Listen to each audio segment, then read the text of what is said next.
Hi,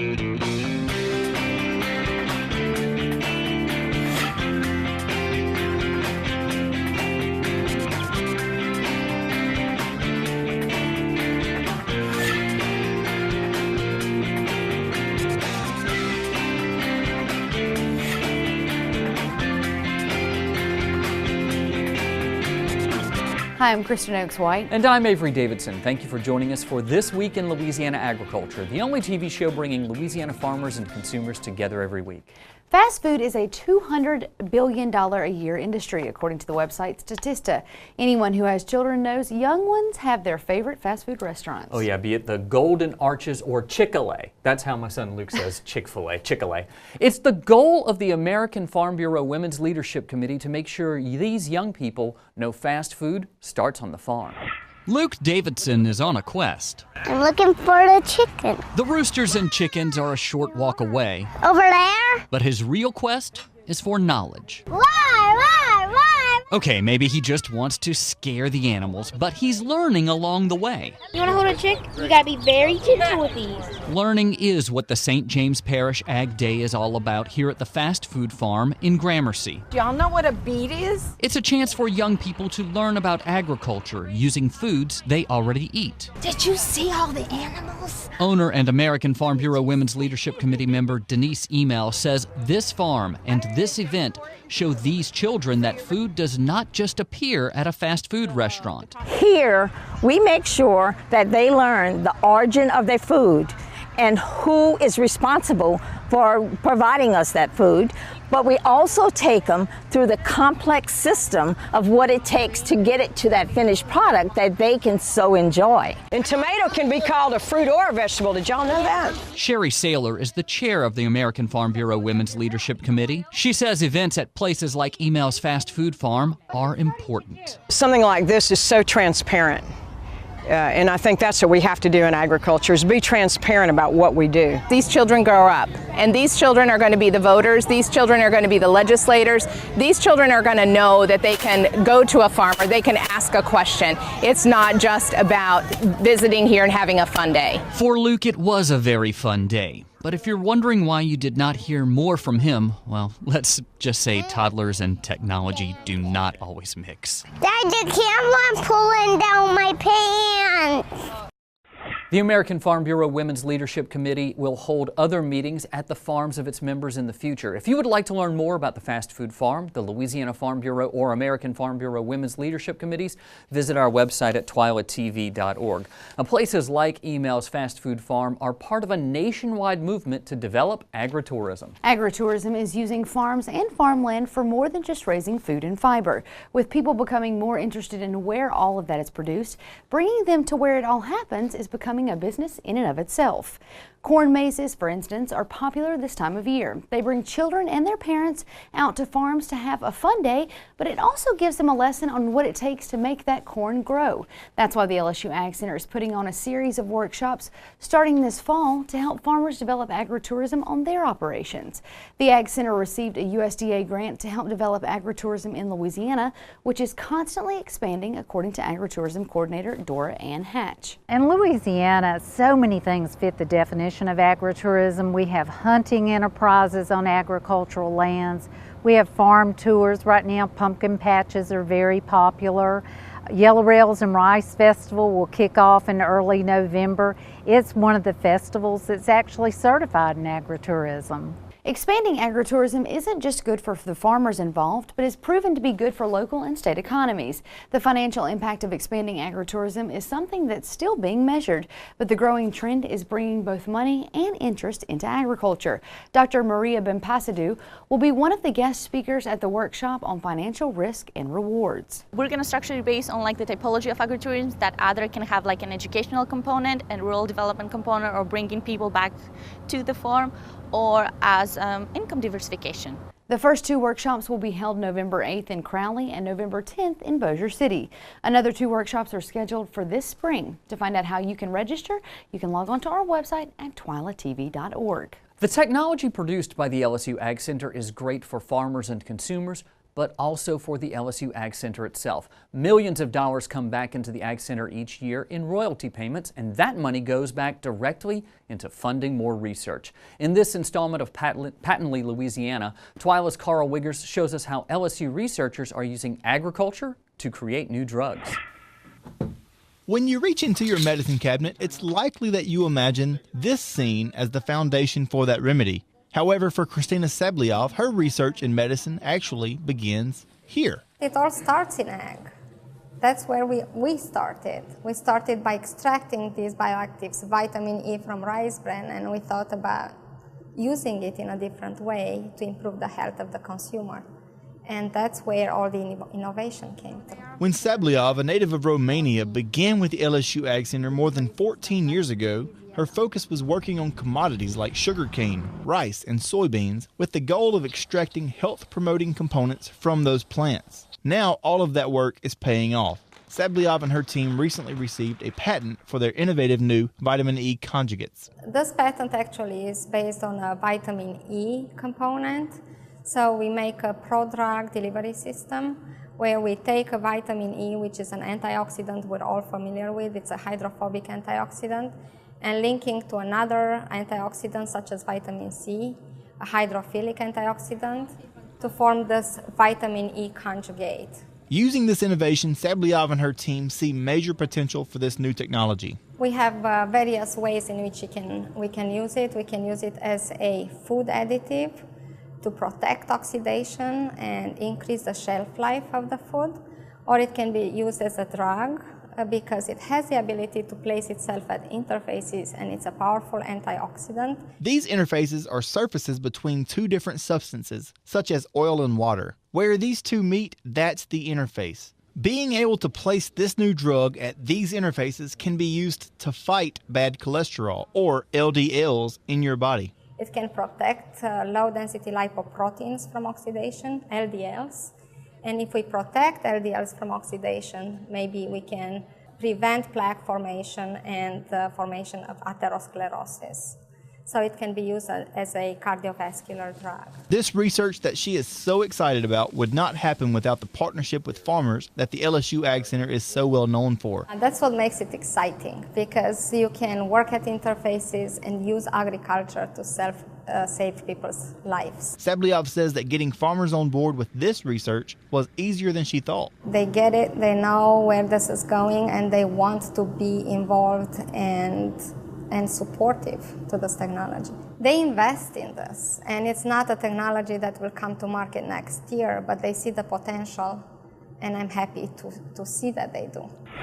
It appears growers are happy with Sabliov's research as well. Commodity groups funded by those growers started supporting her lab when she began this research 14 years ago. And you guys, one of the neatest things is that they're taking these components from the crops, from these commodities, and they're putting it into medicine, which is helping the consumer, but it's also ultimately ending up back in the plants, making the plants stronger. It's a really neat, you can see how it comes full cycle. See, it kind of harkens back to the early days of medicine, I think, when, herbalists, they looked to plants for healing properties. It seems like it's a lot like that. It's very, very similar, and Dr. Sabliov talks about that. So what do we have next week in the series? Next week will be sweet potatoes, something I love to eat, something that also happens to be grown where we're from, up in that part of the state. So that's going to be a really fun story that I'll shoot some here in Baton Rouge, and hopefully I'll get to go up towards home and shoot some at the research station there. Awesome story, Carl Wiggers. Still to come on TWILA, Northwest Louisiana is now part of wine country. AJ Sabine takes us to this Shreveport hotspot where the wine is pairing with some of the best burgers out there. Stay with us. Feasting on Agriculture with A.J. Sabine is brought to you by the Louisiana Crawfish Promotion and Research Board, Louisiana Crawfish, Ask Before You Eat, by the Louisiana Rice Promotion Board, Think Rice, and by the Louisiana Beef Industry Council. Beef, it's what's for dinner. When you think of wine country, Napa Valley or Sonoma likely come to mind. Probably so. However, at Wine Country Bistro in Shreveport, the folks there know just the right wine to pair with Louisiana beef, as TWILA's AJ Sabine shows us in this edition of Feasting on Agriculture.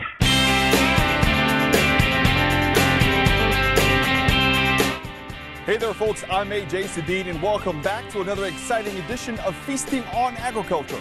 We're back in Shreveport at the Wine Country Bistro and Bottle Shop, where it's all about Louisiana beef. Let's go inside and talk about the Bistro Burger. Joining us now is Chef Anthony Fallon of Wine Country Bistro and Bottle Shop. This is correct, here in Shreveport, Louisiana. That's quite the handle. Yeah, right? Northwest Louisiana, not Texas. Let's make that clear. We're in Louisiana. Look, we know here at Wine Country it's all about the beef. It is all about the beef. Let's get started. All right, so what we're going to make for you guys today first is our lunch burger. It's a bistro burger. Been on the menu for about 9 years now. All right. Just recently, up till about 4 or 5 months ago, we've actually been able to get our hands on Smith Family Farms. Tell us about beef. that. Well, these guys are amazing. They're up and coming. They're out of Dorleen, Louisiana. And right now we currently get ground beef for them. We don't, however, get any of our steaks or any of the larger chunks of beef from them. They're not really set up to sell that much beef right now to keep up with us.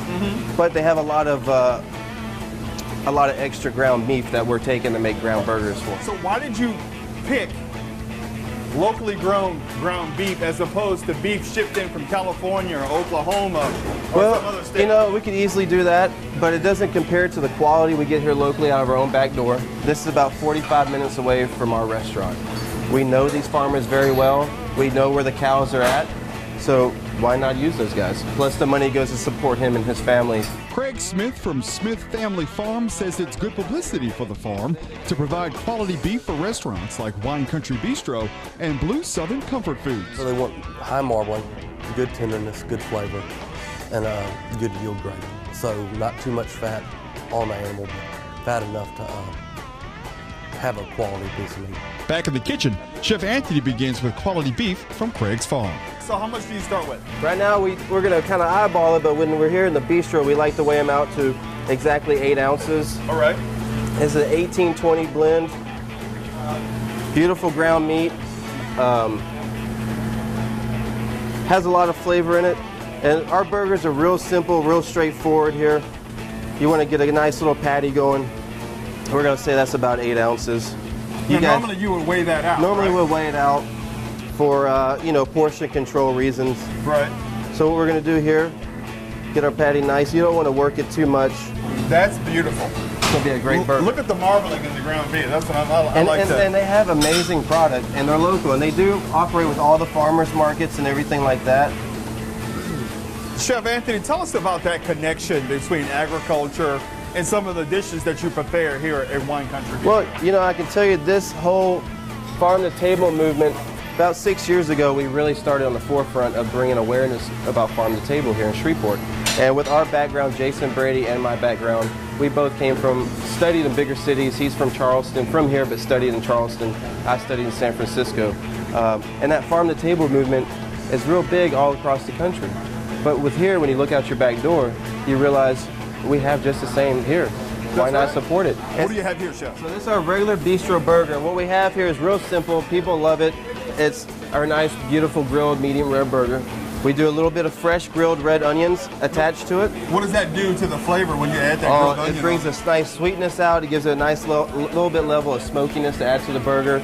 I like raw onion, but this grilled onion, you can't beat it. Right. So we're going to grill it a little bit to kind of break it down and bring some of the sweetness out. Really bring some of that natural flavor from the onion that you get when it's cooked. Now, I know that people think that hamburgers are simple, but they're really not. You've got some caramelization going on with this flame. Tell folks about that. Well, right here is what you want to do. This is our key to everything in this restaurant. This is, most restaurants you'll see, this is our grill butter. Thyme and garlic, clarified butter. We use this from our fish to our chicken, our steaks. We finish it, we start it, we finish it with this butter. And it just gives it a lot of flavor. When you start pouring this butter on there, the flame helps cook it, caramelize that meat so you get a nice crunch, locks in the flavor. That's what you want with a good burger, whether you're searing it on the flat top or on the grill, you want that crust. So right now what we're doing is you can smell that burger. You can really just smell that beautifulness from this burger. Let's get a nice crust on it, as you can see. We'll have a few more minutes on that side and we're gonna flip it over. And what we're gonna put on this burger is just some nice grilled red onions. We have some braised tomatoes. We use whole peeled Marzana tomatoes out of a can from Italy. We squeeze them, we braise them down, and that's going to be kind of our moisture on the burger right there. We're going to put cheddar cheese on top, and we're going to top it with a fried egg. Oh my goodness. And so fried Who egg doesn't burger, love fried eggs? it's almost breakfast at lunchtime, right?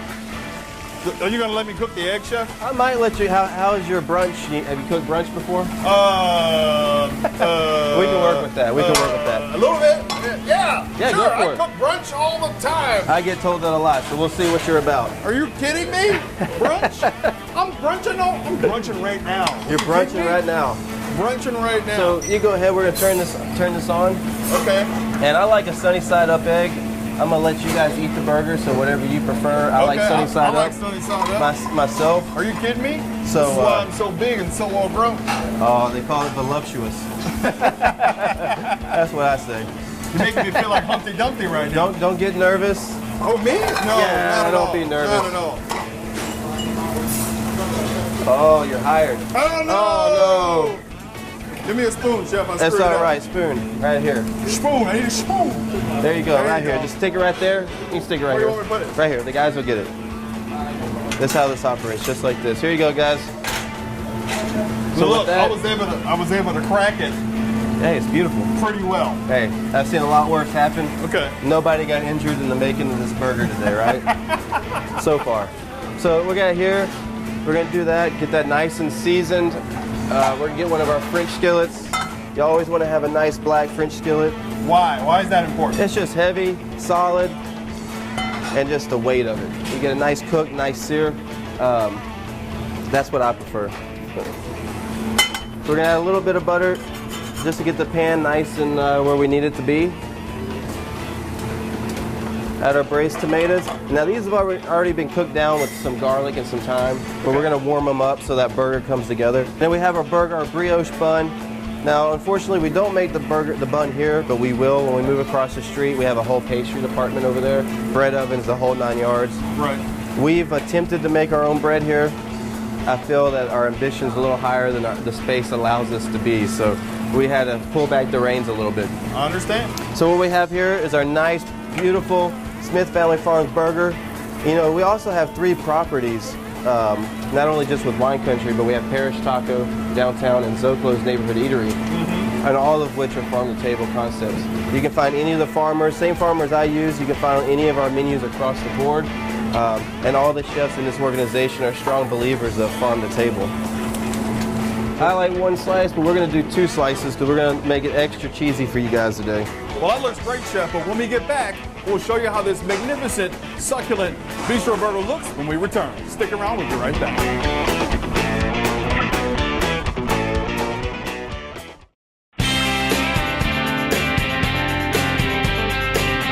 We're back, folks. Thank you so much for sticking around. Take a look at this beautiful bistro burger that Chef Anthony Fallon has created here at Wine Country Bistro and Bottle Shop. Isn't this a thing of beauty? I don't know if it's cloudy in your area, but it's sunny side up over here in Shreveport. Tell us about this beautiful burger that you just made. Well, what we have here, guys, we have a burger that's been on the menu since day 1. It's our bistro burger. It's made with Smith Family Farms ground beef here locally out of Doylean, Louisiana. On top, we have aged yellow cheddar, some grilled red onions you helped cook back there in the kitchen today. Amen. And a little bit of braised tomatoes, finished with Duke's mayonnaise, a brioche bun, and topped with a free-range chicken egg. So how many points is this on the Weight Watchers? Because it's oh, you won't even feel it. Well, folks, you know this is my favorite part of the Feasting on Agriculture segment. Chef, may I dive into this? Oh, you go ahead. Treat's all mine. Okay, great. I got some nice pommes frites to go with that. I'm going to cut it in half because I don't know if my manly hands to go with that burger? Did you say beer? Beer, yeah. You can't have a burger without beer. What we have here is one of my favorites. This is Commotion. It my birthday? It might just be, AJ. It might just be. And we have Great Rafts Commotion here locally, the first brewery in Shreveport since Prohibition. One of my favorites. Look at that. I'm going to pick this apart because some of it fell out. Hey. Look at these onions. Check this out. Nobody's watching, AJ. Go for it. Nobody's watching? Nobody's watching. Great. Look at that. Take a look at that. If that doesn't make me hungry. Sexy. Oh. That's sexy in a burger right there. This is the Giselle Bundchen of burgers right here. It is. Mm. Right? That wouldn't lead you in the wrong direction then. Oh, that's all yours. You're gonna need a nap after this, AJ. I need a nap right now. Oh my God. There's nothing like Louisiana ground beef. I'm gonna tell you that right now. Chef, forgive me, but this is absolutely great. I appreciate it. Thank you Thank you very for much. coming in and trying out our food. Appreciate It's that. my pleasure. If you folks at home want to know more about Wine Country Bistro and Bottle Shop and Chef Anthony here and this great burger, log on to our website at twilatv.org. I'm going to suck down some suds, locally made, of course. We'll see you next time on Feasting on Agriculture. Take care. Cheers, guys. Feasting on Agriculture with A.J. Sabine was brought to you by the Louisiana Crawfish Promotion and Research Board. Louisiana Crawfish, ask before you eat. By the Louisiana Rice Promotion Board. Think rice. And by the Louisiana Beef Industry Council. Beef, it's what's for dinner. Now it's time for Trending on TWILA, where we go online to see what you've been talking about on social media this week. And it may not feel like fall quite yet here in Louisiana, but folks on Facebook are still celebrating the season online.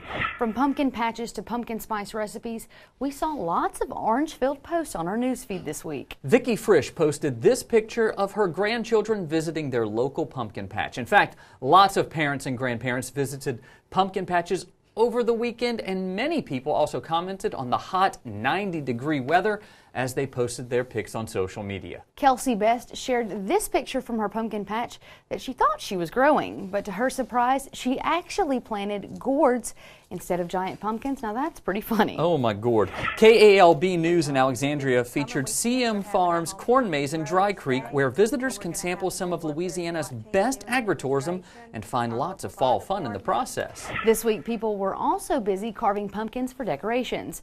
Megan Meenders posted some of these great photos of horse-themed pumpkin carvings on the Women in Agriculture Facebook page. Some folks are trading in their carving knives for paintbrushes, as pumpkin painting has become quite popular this season. I stumbled upon this video from Nerdist.com with a detailed description on how to make this Star Wars BB-8 themed pumpkin. And Avery, you know that I had to include you in this because I instantly thought of you when I saw this video. Why would something from Nerdist about Star Wars make you think of me? Do you really want to get into it? It's a double fold. Do you even know who BB-8 is? The little droid who's carrying the map to find Luke Skywalker in The Force Awakens, Episode 7. Not that I know anything about Star Wars. And you wondered why Nerdist made me think of you. It is round. It's on Star Wars, and that's all I needed to know. Well, I'll lend you the DVD. If you're feeling artsy and need some ideas for your fall decorations or want to learn about BB-8, we posted a link with lots of creative pumpkin painting guides on our website at twilatv.org. And I took the BB-8 one off. No, just kidding. Now moving on to this week's TWILA Trivia. Last week I asked you, according to an old university legend, what happens every time that Mike the Tiger roars during his pregame lap around the field? And the correct answer is B. The number of roars predicts the number of times LSU will score. This week's trivia question is, which state grows the majority of the pumpkins processed in the United States? Is it A, California, B, Michigan, or C, Illinois? To enter this week's trending trivia contest, simply log on to your Facebook or Twitter account and post your answer with the hashtag TWILATrivia, or you can always submit your answer the old-fashioned way on our website at twilatv.org. Well, that does it for this edition of TWILA. Be sure to join us next week for the next installment of Carl Wigger's series, Patently Louisiana. Plus some success in controlling the feral hog population. I'll be going to Natchitoches, Louisiana to show you how the NRCS is making headway on this problem. Until then, you can watch all of our stories online at twilatv.org, and be sure to follow us on Facebook, Twitter, and Instagram, and maybe you'll see some pictures of BB-8 there. Maybe. Doubtful. For all of us here at TWILA, thanks for joining us. We hope to see you again right here next week.